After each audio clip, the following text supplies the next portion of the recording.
Hi hello नमस्कार, मैं आपका अमित कुमार आ गया हूँ आपके पास फिर से एक नए वीडियो के साथ। तो दोस्तों, हर दिन की तरह आज का वीडियो भी कुछ अलग टाइप का होने वाला है। आज मैं आप लोगों के लिए दो कहानियां लेके आया हूँ। इस कहानी में आप लोगों को बहुत कुछ सीखने के लिए मिलेगा और बहुत कुछ जानने के लिए मिलेगा। तो दोस्तों, वीडियो के आखिरी तक बने रहिए, बिना स्किप किए मेरे वीडियोस को देखिए। और हाँ दोस्तों, अगर मेरे इस YouTube channel one more life line को सब्सक्राइब नहीं किया है तो तुरंत से सब्सक्राइब कर लीजिए और उसके बगल में जो बेल आइकन है उसको दबा के ऑल पे डाल दीजिए ताकि आगे वाला वीडियोस का नोटिफिकेशन आपके पास जाते रहे। तो दोस्तों, देरी ना करते हुए चलिए वीडियो को शुरू करते हैं।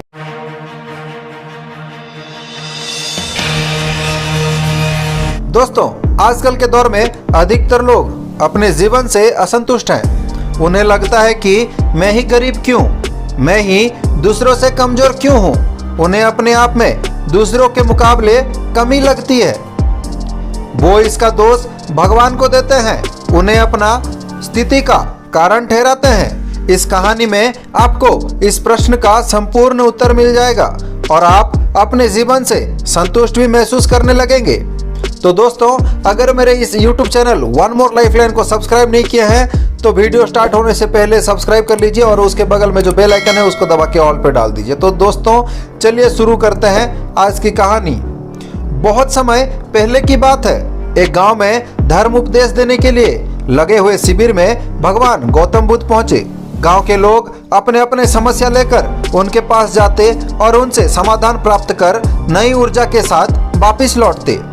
गांव के बाहर एक गरीब राह में बैठा गौतम बुद्ध के पास आते जाते लोगों को निहारता रहता और वो ये देख रहा था कि दुखी चेहरे लिए भारी कदमों से लोग भगवान गौतम बुद्ध के शिविर में जाते और नई ऊर्जा के साथ चेहरे पर खुशी और आनंद लिए वापिस लौटते।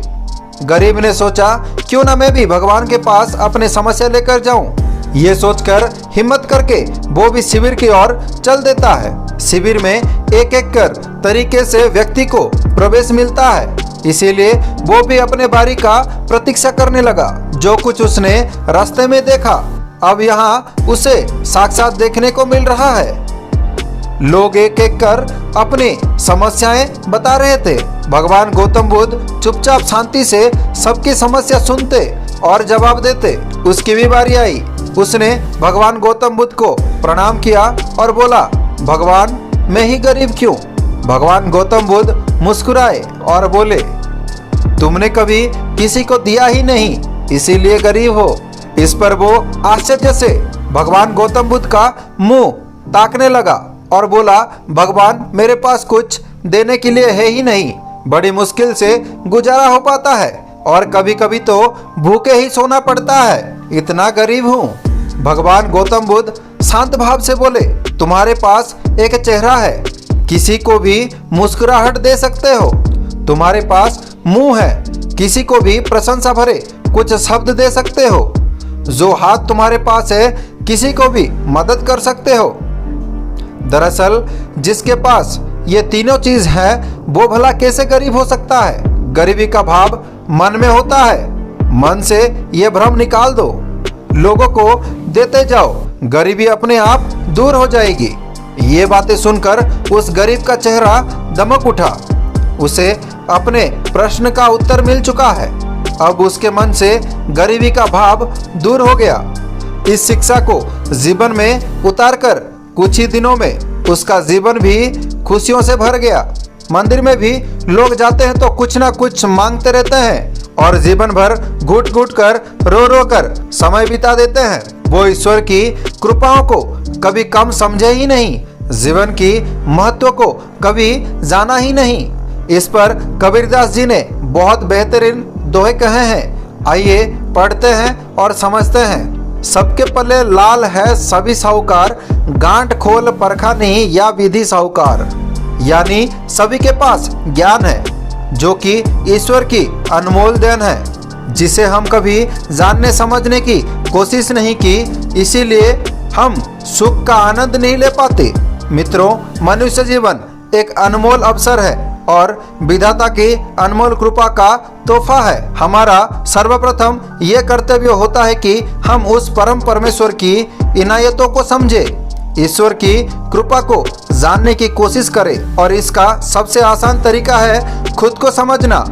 हमारा अस्तित्व क्या है, हमारा लक्ष्य क्या है, हमारे क्या कर्म है। हमारे पास ईश्वर की दी हुई वो अनमोल तोहफे हैं जिनसे आज मानव नई नई उपलब्धियों को पा रहा है, असीम ऊंचाइयों को छू रहा है। बस जरूरत है तो सही मार्गदर्शन की, जो कि आज से मैं इन बातों को अपनी जीवन में उतारने की कोशिश कर दी है। पहला, हर रोज अपनी एक कमी को दूर करो, चाहे वो आपका गुस्सा हो या फिर नकारात्मक सोच। दूसरा, जब भी कुछ सोचो तो अच्छा सोचो। तीसरा, अगर कुछ करने का सोचा है तो तब तक उसके पीछे लगे रहो जब तक कि वो काम नहीं हो जाता। ये वीडियो अकेले मत देखिए, दूसरों को भी शेयर करके उन लोगों को भी जानने का मौका दें। तो दोस्तों, आप लोगों को और एक कहानी सुनाने जा रहा हूँ, इसको ध्यान से सुनना।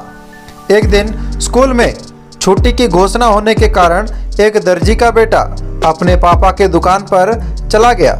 वहां जाकर वो बड़े ध्यान से अपने पापा के काम को करते हुए देखने लगा।